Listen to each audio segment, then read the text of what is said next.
Salut YouTube et bienvenue sur Bingeflixers. Alors aujourd'hui dans cette nouvelle vidéo, nous allons parler d'une série phare, si je peux parler ainsi, du catalogue de Netflix puisqu'il s'agit de Sex Education et plus particulièrement de la saison 4 qui malheureusement était la dernière. Voilà, oui, je dis malheureusement parce que je fais partie de ces personnes qui appréciaient cette série Sex Education. Je trouve qu'elle avait des personnages très attachants, très divers, très variés, qui étaient super plaisants à suivre. En tout cas que moi j'aimais beaucoup, dont j'aimais beaucoup suivre les différentes aventures, même si elles étaient toutes rocambolesques et vraiment assez exagérées par moments. Je trouvais que c'était drôle, que c'était frais, que c'était léger. Donc je fais partie de ces personnes qui appréciaient Sex Education. Je sais que c'est une série qui tranche. Voilà, il y a beaucoup de gens qui apprécient et il y a beaucoup de gens qui détestent. C'est vraiment une série assez clivante à ce niveau-là. Pour autant, moi je trouvais que c'était une bonne série parce que je trouve que ça aborde des sujets qui ne sont pas forcément beaucoup abordés dans les séries, même si c'est fait, et plus particulièrement dans cette saison 4, d'une façon un petit peu exagérée, même beaucoup exagérée par moments. Je sais pas, je trouve que c'était léger, c'était drôle et voilà, ça permettait de, sous l'angle un petit peu de l'humour par moment, de la légèreté, ça permettait d'aborder des sujets qui étaient vraiment assez importants et qui ne sont pas toujours faciles à aborder dans des séries. Et là, avec cette saison 4, donc c'est un petit peu une saison d'adieu, en tout cas c'est comme ça que je me l'attendais, un petit peu à la Orange is the New Black, qui avait également beaucoup de personnages, parce qu'il faut savoir que dans Sex Education, il y a énormément de personnages qui sont présentés, ils ont tous des particularités, ils sont tous vraiment uniques en leur genre, et c'est ça aussi qui est super plaisant, c'est qu'on a une représentation vraiment très très diverse d'énormément de personnages, tous plus intéressants les uns que les autres, et donc je m'attendais un petit peu à une série au revoir, voilà, une série qui lentement va dire au revoir à tous ces personnages, mais c'est pas vraiment le cas, honnêtement. J'étais assez surpris de voir que dès le début de l'intrigue de cette saison 4, on va se retrouver dans un tout nouveau lycée, donc c'est quand même assez particulier pour une dernière saison d'introduire des nouveaux personnages et de nous situer dans un tout nouveau lieu pour l'intrigue. C'était quand même vraiment assez particulier, je ne savais pas trop à quoi m'attendre. Donc on retrouve évidemment Otis, Maeve, Amy, Eric, tous ces personnages-là, on les retrouve dans cette saison, et ce que je trouve qui est bien fait, c'est que même si on a de nouveaux personnages qui nous sont représentés, même si on a un nouveau lycée avec un tout nouveau fonctionnement, on a quand même gardé les intrigues principales de nos personnages que l'on connaissait depuis les 3 premières saisons.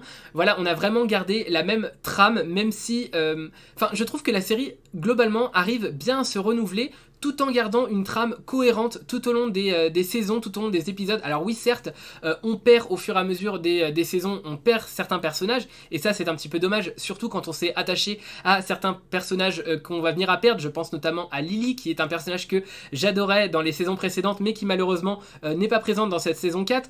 Mais d'un autre côté, voilà, on apporte de nouveaux personnages, et la façon dont c'est fait, malgré toutes ces nouveautés et tous ces changements, on garde quand même une certaine cohérence dans l'intrigue, même si l'intrigue va toujours un petit peu dans tous les sens, et là c'est totalement le cas. On est dans un lycée qui est assez inimaginable, enfin qui est vraiment sorti de l'imagination, mais c'est génial quoi, c'est un lycée où il y a énormément de diversité, où tout le monde est libre d'être qui il veut, mais en même temps, la série, je trouve qu'elle critique un petit peu ce côté inclusion et bienveillance poussée à l'extrême. Ça montre aussi un petit peu les travers que ça peut avoir, et jusqu'à quel point ça peut être un petit peu plus dérangeant que positif au final, cette bienveillance poussée à l'extrême. Et c'est ça aussi qui est assez intéressant dans Sex Education, c'est que ça va pas toujours aller du côté où on l'attend, même si la plupart du temps ça le fait. Là j'ai été quand même assez surpris de voir cette légère critique. Alors c'est assez sous-jacent, c'est pas vraiment quelque chose qui saute aux yeux dès le début, mais on sent quand même qu'il y a une petite critique derrière de la bienveillance toujours poussée à l'extrême, la diversité toujours vraiment exagérée.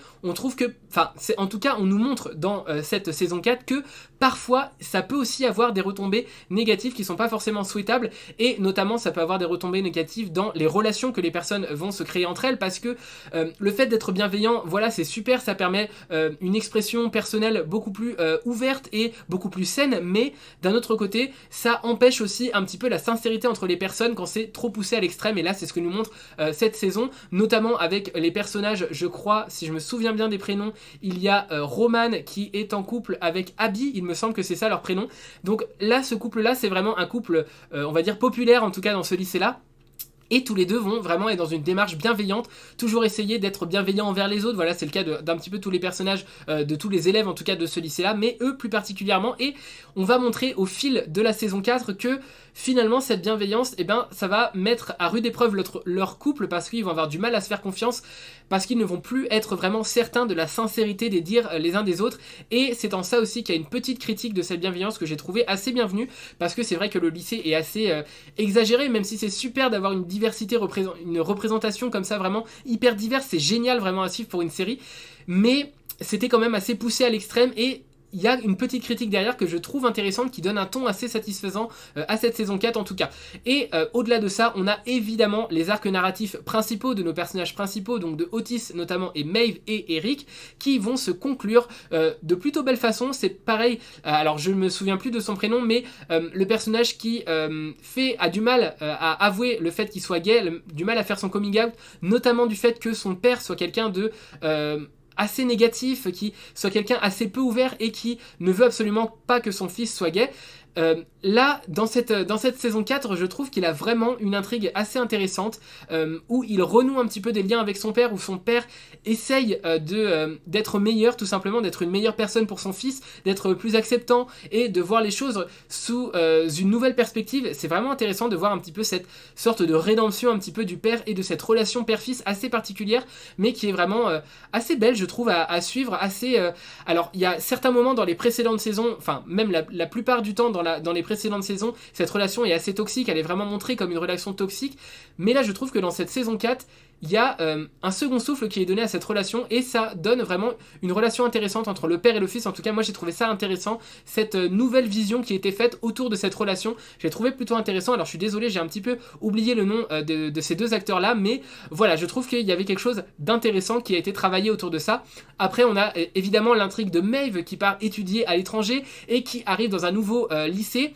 Bien sûr, elle va toujours rester en relation avec Otis, ils sont toujours en couple, et il va y avoir toute une intrigue autour du fait des échanges de nudes et des relations à distance qui peuvent être parfois compliquées. Et je trouve que la façon dont c'est représenté dans le couple, en tout cas, c'était vraiment, ça donnait vraiment un point de vue différent de ce qu'on pouvait avoir d'habitude. On a vraiment cette présentation d'une relation à distance et de tous les dangers que ça peut avoir à certains égards. Bien sûr, ça va pas forcément être le cas pour tout le monde, mais si on a tendance comme ça à beaucoup s'exposer en ligne, eh bien, il y a pas mal de dangers qui sont montrés, et ça permet aussi de faire de la prévention. Alors, c'était une chose assez intéressante dans les précédentes saisons, et là, on revient un petit peu sur un côté prévention que je trouve vraiment intéressant autour du couple de Maeve et Otis. On va voir le personnage de Maeve qui va partir, qui va revenir, enfin voilà, qui va avoir pas mal d'intrigues autour de cette saison, mais au final je trouve que l'arc narratif autour de Maeve est plutôt bien conclu, même si ça laisse une porte ouverte peut-être pour un film par la suite, je sais pas, mais voilà, je trouve que j'aime beaucoup en tout cas l'histoire de Maeve tout au fil des saisons. Je trouve que c'est vraiment un très très bon personnage. Ce n'est pas mon personnage préféré parce que mon personnage préféré est le personnage de Amy, que je trouve excellent, que je trouve génial. Elle est sincère, elle est franche, elle est naturelle, elle est géniale. Je trouve vraiment ce personnage génial. C'est mon personnage vraiment préféré. Déjà depuis la saison, je crois que c'était en saison 2 que j'ai commencé à vraiment l'apprécier. Et là, dans cette saison 4, je le trouve vraiment super. On a une évolution de son intrigue où elle va se mettre en couple avec quelqu'un. Je ne vais pas vous dire qui pour ne pas vous spoil, mais elle va être en couple comme ça avec quelqu'un et elle va découvrir d'autres facettes d'elle-même. Elle va essayer de s'ouvrir à d'autres choses, notamment à l'expression artistique qui va vraiment être assez importante pour elle pour essayer de faire...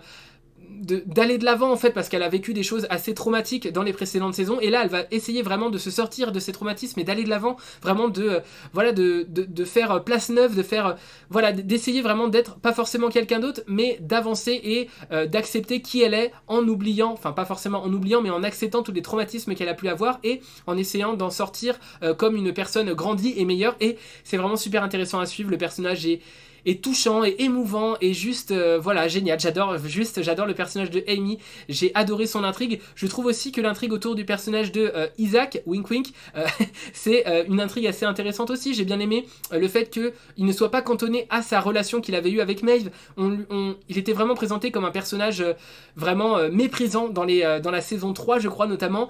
Là, on nous présente une autre facette de ce personnage qui est aussi très intéressante.